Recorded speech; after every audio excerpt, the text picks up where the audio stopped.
নমস্কার বন্ধুরা, আজ মুম্বাইয়ের ঐতিহাসিক ওয়াংখেড়ে স্টেডিয়ামের ফ্লাডলাইটের উজ্জ্বল আলোর নিচে আইসিসি পুরুষ টি20 বিশ্বকাপ 2026-এর 15তম মেগা ম্যাচে মুখোমুখি হয়েছিল ইংল্যান্ড এবং ওয়েস্ট ইন্ডিজ, যেখানে আরব সাগরের ফুরফুরে ঠান্ডা হাওয়ার মাঝে টস একটা বিশাল বড় ভূমিকা পালন করতে চলেছিল।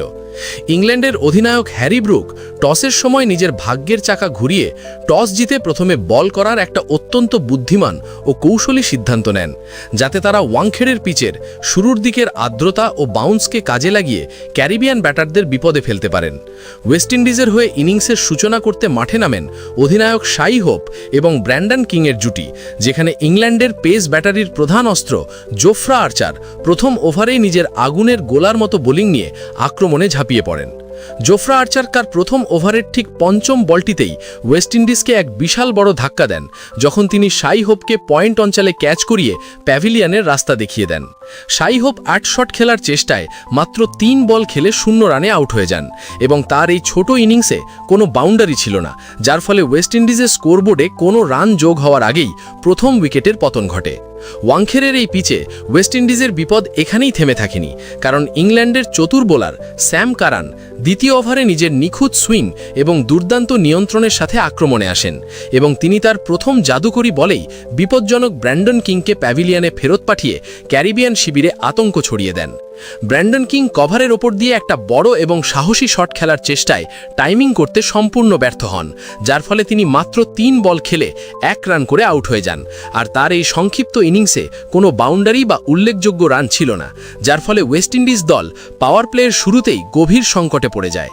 এরপর 22 গজের মাঝখানে শিমরন হেটমায়ার এবং রোস্টন চেজের জুটি এই নড়বড়ে ইনিংসকে সামলানোর গুরুদায়িত্ব নিজেদের কাঁধে তুলে নেন, যেখানে জোফরা আর্চার তৃতীয় ওভারে তার বিধ্বংসী বোলিং চালিয়ে যাওয়ার জন্য পুনরায় আক্রমণে ফিরে আসেন। শিমরন হেটমায়ার আর্চারের প্রথম বলের গতিকে কাজে লাগিয়ে একটা অসাধারণ এবং দর্শনীয় আপার কাট মেরে 4 আদায় করেন এবং নিজের আক্রমণাত্মক মেজাজ বুঝিয়ে দেন, যেখানে তার সঙ্গী রোস্টন চেজও ঠিক এই ওভারেই একটা দুর্দান্ত কাভার ড্রাইভ মেরে বাউন্ডারি আদায় করে নেন। স্যাম কারান চতুর্থ ওভারে পুনরায় বল করার জন্য প্রস্তুত হন, যেখানে হেটমায়ার নিজের রুদ্রমূর্তি ধারণ করে একটি গগনচুম্বী ছক্কা এবং একটি কড়া 4 মেরে এই ওভার থেকে মোট 11 রান তুলে নেন এবং রানের গতিকে সচল করেন। ইনিংসের পঞ্চম ওভারে স্পিনের জাল বোনার জন্য উইল জ্যাক্স বল হাতে আক্রমণে আসেন, কিন্তু রোস্টন চেজ এবং হেটমায়ার কোনো সময় নষ্ট না করেই তার ওপর চড়াও হন।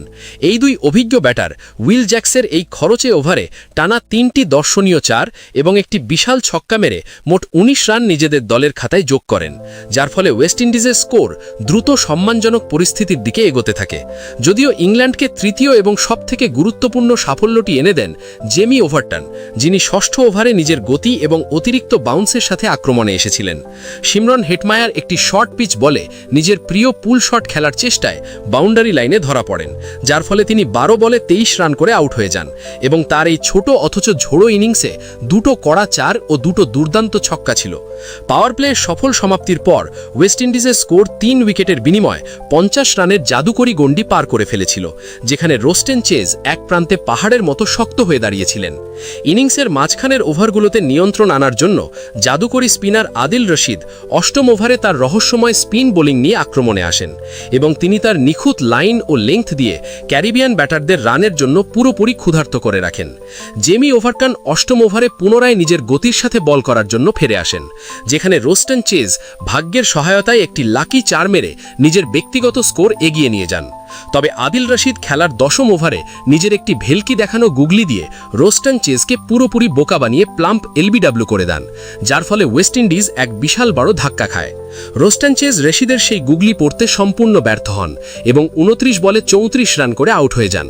আর তার এই লড়াকু এবং গুরুত্বপূর্ণ ইনিংসে 6টি কড়া 4 ছিল।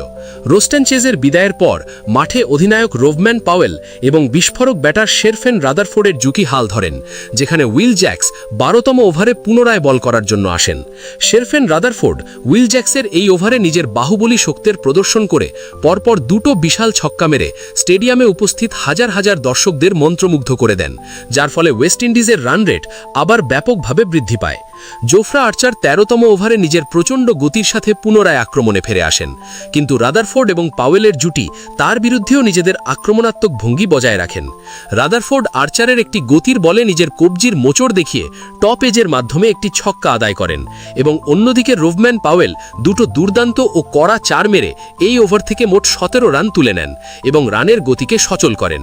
ইংল্যান্ডের পক্ষ থেকে স্পিন আক্রমণ চালিয়ে যাওয়ার জন্য লিয়াম ডসান ১৪তম ওভারে নিজের ৮-৬০ স্পিন বোলিং নিয়ে আক্রমণে আসেন, যেখানে শেরফেন রাদারফোর্ড তার মাথার উপর দিয়ে একটা দর্শনীয় এবং বিশাল ছক্কা মেরে নিজের অসীম ক্ষমতার প্রমাণ দেন। ওয়েস্ট ইন্ডিজের ইনিংস এখন পুরোপুরি ঢয়ে পড়েছিল, যদিও রাদারফোর্ডের সংক্ষিপ্ত ইনিংসে ওয়েস্ট ইন্ডিজকে একটা ভেরি পরিস্থিতির সন্ধান দিয়েছিল। ছন্দে ফিরে এসেছিল এবং একটা বড় স্কোরের দিকে এগোচ্ছিল, কিন্তু আদিল রশিদ ১৫তম ওভারে ইংল্যান্ডের শেষ ভরসা হিসেবে পুনরায় বল করার জন্য আসেন। রশিদ নিজের একটি চতুর তোপ দাগানো বলে অধিনায়ক রোভম্যান পাওয়েলকে বড় শটের জন্য প্রলুব্ধ করেন এবং লং অফে দাঁড়িয়ে থাকা ফিল্ডারের হাতে ক্যাচ দিয়ে আউট করান। রোভম্যান পাওয়েল একটি বড় শট খেলার চেষ্টায় ১৩ বলে ১৪ রান করে আউট হয়ে যান এবং তার এই ইনিংসে দুটো চার ছিল, যার ফলে ওয়েস্ট ইন্ডিজ আবারও কিছুটা চাপে পড়ে যায়। খেলার ১৫ ওভারের নির্ধারিত সমাপ্তির পর ওয়েস্ট ইন্ডিজের স্কোর ৫ উইকেটের বিনিময়ে ১৩০ রানের ঘরে পৌঁছে গিয়েছিল, যেখানে শেরফেন রাদারফোর্ড ২৭ বলে ৪৩ রান করে অপরাজিত থেকে ইংল্যান্ডের বোলারদের জন্য ত্রাস হয়ে দাঁড়িয়েছিলেন। তার সাথে অভিজ্ঞ জেসন হোল্ডার ৩ বলে ১ রান করে অপরাজিত অবস্থায় ক্রিজে ছিলেন এবং ওয়েস্ট ইন্ডিজ দল একটি বড় সংগ্রহের দিকে এগোচ্ছিল। ইংল্যান্ডের হয়ে আদিল রশিদ দুর্দান্ত বল করে দুটো গুরুত্বপূর্ণ উইকেট তুলে নিয়েছিলেন এবং ম্যাচ এখন এক অত্যন্ত রোমাঞ্চকর মোড়ে এসে দাঁড়িয়েছিল। খেলার প্রথম ১৫ ওভারের সফল সমাপ্তির পর ওয়েস্ট ইন্ডিজ দল ৫ উইকেটের বিনিময়ে ১৩০ রানের এক সম্মানজনক স্কোর খাড়া করেছিল, যেখানে মাঠের চারিদিকে চার এবং ছক্কার প্রতিধ্বনি শোনা যাচ্ছিল। খেলার ১৬তম ওভারে ইংল্যান্ডের পেসার জেমি ওভারটন নিজের গতি এবং অতিরিক্ত বাউন্সের সাথে পুনরায় আক্রমণে আসেন, যাতে ওয়েস্ট ইন্ডিজের বেড়ে চলা রানের গতিতে লাগাম পড়ানো যায়। শেরফেন রাদারফোর্ড আজ এক অলৌকিক ছন্দে ছিলেন এবং তিনি জেমি ওভারটনের দ্বিতীয় বলেই একটা প্রলয়কারী পুল শট মেরে বলটিকে ডিপ ব্যাকওয়ার্ড স্কোয়ার লেগের উপর দিয়ে গ্যালারিতে পাঠিয়ে দেন এবং নিজের এক দুর্দান্ত হাফ সেঞ্চুরি পূর্ণ করেন। শেরফেন রাদারফোর্ড ৩০ বলে ৫০ রান করে অপরাজিত থেকে পুরো ওয়াংখেড়ে স্টেডিয়ামে উপস্থিত দর্শকদের নিজের বিধ্বংসী ব্যাটিং দিয়ে মন্ত্রমুগ্ধ করছিলেন, যেখান থেকে ওয়েস্ট ইন্ডিজের ইনিংস এক নতুন মোড় নেয়।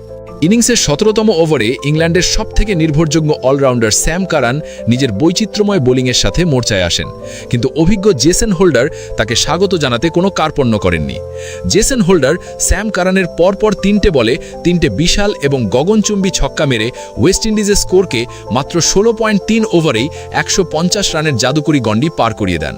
হোল্ডারের এই দানবীয় শক্তি দেখে ইংল্যান্ডের অধিনায়ক হ্যারি ব্রুকের কপালে চিন্তার ভাঁজ পড়ে গিয়েছিল, কারণ ওয়াংখেড়ের মাঠ এখন ছোট মনে হচ্ছিল, যেখানে জেসন হোল্ডার ১০ বলে ২০ রান করে অপরাজিত ছিলেন। এই ওভারের শেষেই ওয়েস্ট ইন্ডিজের স্কোর ৫ উইকেটের বিনিময়ে ১৬১ রানে পৌঁছে গিয়েছিল, যার ফলে রানের বন্যা এখন চরম সীমায় পৌঁছেছিল। খেলার ১৮তম ওভারে বিশ্বের অন্যতম সেরা লেগ স্পিনার আদিল রশিদ নিজের শেষ স্পেল করার জন্য আক্রমণে আসেন, যেখানে শেরফেন রাদারফোর্ড এক বিশাল বড় জীবনদান পান। রাদারফোর্ড রশিদের একটি বলে বড় শট খেলার চেষ্টা করেন, কিন্তু বল আকাশে অনেক উঁচুতে উঠে যায়, যা স্বয়ং আদিল রশিদ লুফে নেওয়ার চেষ্টা করেন, কিন্তু তিনি সেটি হাতছাড়া করেন, যার ফলে পুরো ওয়াংখেড়ে স্টেডিয়াম চিৎকারে ফেটে পড়ে। শেরফেন রাদারফোর্ড এই জীবনদানের সুযোগ নিয়ে ৩৬ বলে ৬০ রান করে অপরাজিত থেকে ইংল্যান্ডের বোলারদের জন্য সাক্ষাৎ জমদূত হয়ে দাঁড়িয়েছিলেন। খেলার ১৯তম ওভারে গতির সওদাগর জোফরা আর্চার নিজের ডেথ ওভার স্পেশালিস্টের দক্ষতা দেখানোর জন্য ফিরে আসেন, যেখানে জেসন হোল্ডার তার গতির দারুণ ব্যবহার করেন।